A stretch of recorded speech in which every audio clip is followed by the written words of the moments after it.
la noche el número adecuado de horas, pero me levanto en la mañana y no siento que he tenido un sueño reparador, por ejemplo, cabeza en las mañanas o migrañas matutinas. También te pueden decir que tienen un sueño interrumpido, que tienen la sensación de ahogo, que se levantan tosiendo o ahogados, o problemas para perder de peso. Aunque no creas, hay una relación entre la apnea del sueño y la dificultad de perder de peso, porque los pacientes que están crónicamente cansados tienen una tendencia a estar tratando de compensar esa fatiga con comida. Entonces son pacientes que se antojan de carbohidratos o hidratos de carbono permanentemente. Pero esos son los síntomas de los pacientes, pero para serte muy honesto, generalmente los pacientes llegan a la consulta acompañados de su esposo o esposa, que son ellos los que se quejan por el ronquido, porque generalmente la gente que tiene apnea generalmente es gente que ronca mucho. Entonces vienen con el esposo o con la esposa y dicen: mi marido o mi esposa ronca demasiado y necesito que haga algo para ayudarnos. ¿Todos los casos necesariamente roncan o no todos? No todos. Puede haber apnea del sueño sin ronquido y puede haber ronquido sin apnea del sueño. No es una ley. Exacto. ¿Y cómo se trata esta enfermedad, doctor? Porque me parece un poco dificultoso, ¿no? Mira, antes de hablar del tratamiento, te voy a comentar un poquito cómo se hace el diagnóstico. El diagnóstico, hoy en día hay dos maneras de hacerlo. En un estudio del sueño, en un laboratorio del sueño que se llama, es donde el paciente va y duerme una noche en un centro especializado y donde se le conecta un montón de sensores. Sensores de sonido al nivel de la garganta, sensores en los músculos para ver si es que hay movimientos en los músculos, sensores en la cabeza que hacen un electroencefalograma para ver en qué estadio del sueño está el paciente en el momento que tiene apnea, y un sensor de flujo en la nariz que mide el flujo aéreo, y además otro sensor que mide la expansión del tórax. Entonces es el estudio formal más completo que existe, y hay otro que nosotros hacemos en la clínica Fognini, que es un estudio ambulatorio.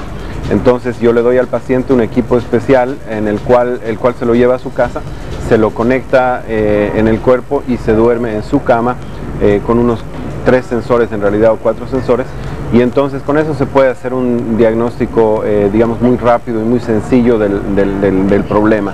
Y también se lo categoriza el problema en 3 tipos, en apnea obstructiva leve, moderada y severa, y de acuerdo a eso es que se hace el tratamiento, Alexia. El tratamiento de la apnea leve, por ejemplo, a veces es simplemente con hacer un programa riguroso de pérdida de peso, y haciendo que el paciente pierda un 10% de su peso corporal, puede tratarse por completo la apnea del sueño. También hay otras medidas, como por ejemplo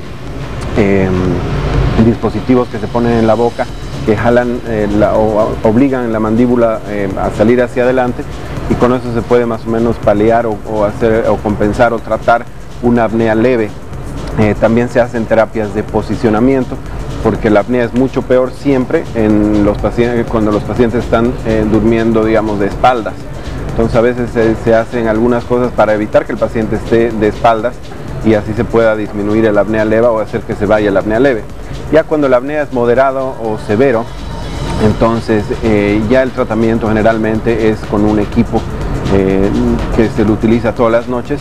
Es un equipo que se llama CPAP, que es una máquina hoy en día muy pequeña, muy silenciosa o totalmente silenciosa, y que está botando permanentemente aire a través de un tubo, como se ve en la pantalla, por un tubo hacia la nariz, y entonces no permite que las vías aéreas colapsen o se cierren en ningún momento de la noche. Entonces, si el paciente, por ejemplo, tiene 30 o 40 eventos de apnea durante una hora, con el tratamiento adecuado, con el CPAP, va a tener 0, porque la máquina no permite que se colapsen las vías aéreas. Bien, y doctor, ¿qué pasa si esta enfermedad, por ejemplo, no es tratada? Porque nos está hablando de un diagnóstico importante, de un tratamiento que tiene detalles importantes. ¿Qué pasa si no trato esta enfermedad? Es una muy buena pregunta, porque la mayoría de los pacientes pasan con este problema sin diagnóstico, y ya cuando lo diagnosticamos generalmente los daños ya están hechos. Una de las cosas más importantes, como te había dicho, la gente no puede perder de peso o tiende a aumentar de peso sin explicación y puede ser esta la causa. Después, el otro problema es que lo que pasa es que cuando el paciente deja de respirar en la noche, Alexia, el oxígeno empieza a bajar y bajar y bajar hasta que detona en el cerebro una reacción en la cual el cerebro hace que se produzca adrenalina o cortisol y entonces el paciente se despierta un poquito y se reacomoda y vuelve al ciclo, y esto puede pasar hasta 50 o 60 veces por hora.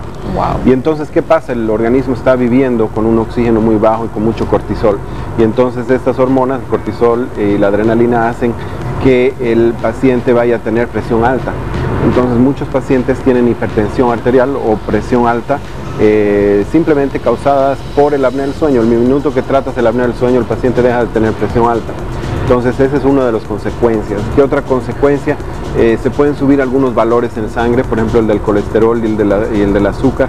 Y otra de las cosas importantes que puede llegar a pasar es a largo plazo, si tienes apnea mucho tiempo, puedes tener problemas cardiológicos, arritmias, fibrilación auricular en el corazón.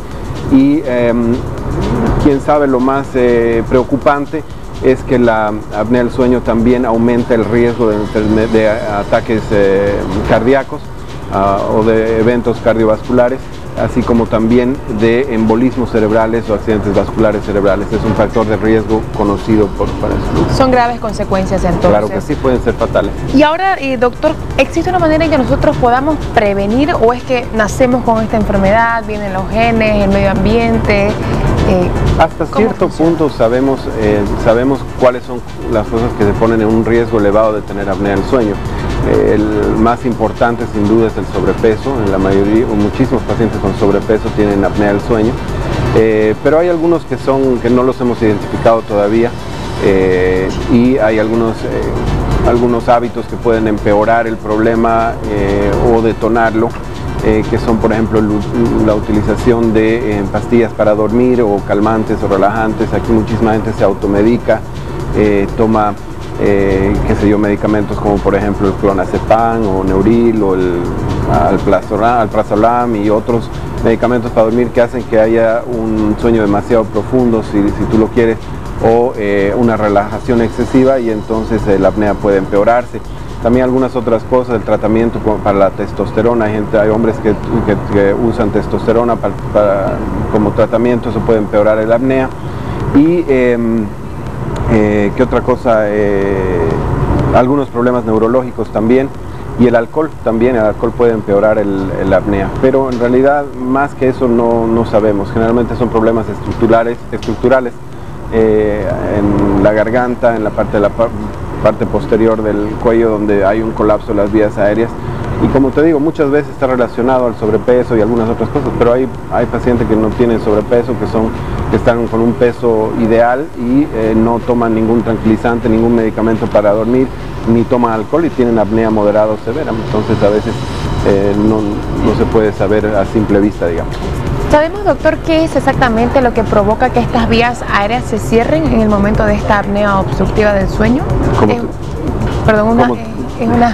Que una persona no sabe respirar, que hablamos o siempre escuchás en la jerga social de que los tabiques están desviados, sí. o ¿qué es lo que provoca que se cierren? Sí, muchas veces es por el sobrepeso, porque hay mucho tejido adiposo haciendo peso en la parte del cuello y hace que haya un colapso, digamos, en una vía aérea que además de eso no tiene ningún problema anatómico.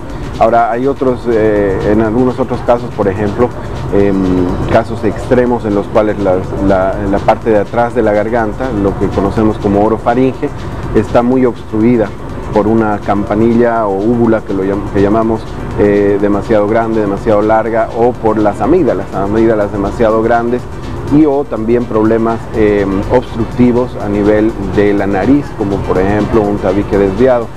Pero lamentablemente se ha demostrado que la cirugía correctiva de esto, muchas veces los otorrinolaringólogos hacen una cirugía para extraer las amígdalas, también hacen como con láser, generalmente sacan la campanilla o la úvula, y a veces se puede corregir también el tabique desviado, pero eso generalmente en menos de 50% de los casos logra hacer que la apnea se cure. Entonces el tratamiento quirúrgico generalmente no es recomendado. Bien, doctor, ahora para ir terminando, para que la gente pueda saber y tomar en cuenta esto, a partir de qué edad me lo debo hacer, cuándo debo tomar alerta de hacerme este chequeo, el diagnóstico, para poder tratarlo a tiempo y no tener mayores consecuencias como la que acaba de mencionar usted. Sí, mira, no hay una recomendación en cuanto a edad o grupo. Yo personalmente recomiendo hacer un screening o un tamizaje para encontrar esta apnea en pacientes que no tienen síntomas. Generalmente lo recomiendo en pacientes que tienen a su cargo digamos, trabajos que puedan poner la vida al riesgo de muchas personas. Por ejemplo, conductores de servicio público, conductores de buses, de micros, de camiones, de maquinaria pesada. ¿Por qué? Porque esta gente tiende a dormirse y se duerme haciendo actividades cotidianas. Entonces tú no quieres que el conductor que te está llevando, o el piloto, o el que está operando una maquinaria pesada, se quede dormido en su fuente laboral, porque si un ingeniero se queda dormido en su escritorio no puede pasar algo muy grave, pero sí alguien que está con la vida de muchas personas a su cargo. Eso, y también las personas que tengan este tipo de problemas, ¿no? Presión alta, dificultad para bajar de peso, ronquido, cansancio. ¿Las personas que fumen? No, el cigarrillo no tiene tanto que ver, no. No tiene nada que ver. Bien, ahí está entonces para que ustedes tomen en cuenta algunos detalles de esta enfermedad, la apnea obstructiva del sueño. Gracias, doctor Mauricio Muñoz. Él es médico internista de la clínica Foyanini, por todos los detalles y aclarar las dudas de las personas. Gracias. Hasta una próxima oportunidad. Listo, gracias. Continuamos con más entonces. Paula, tenemos novedades. Claro que sí, Alexia, acompáñenme por aquí porque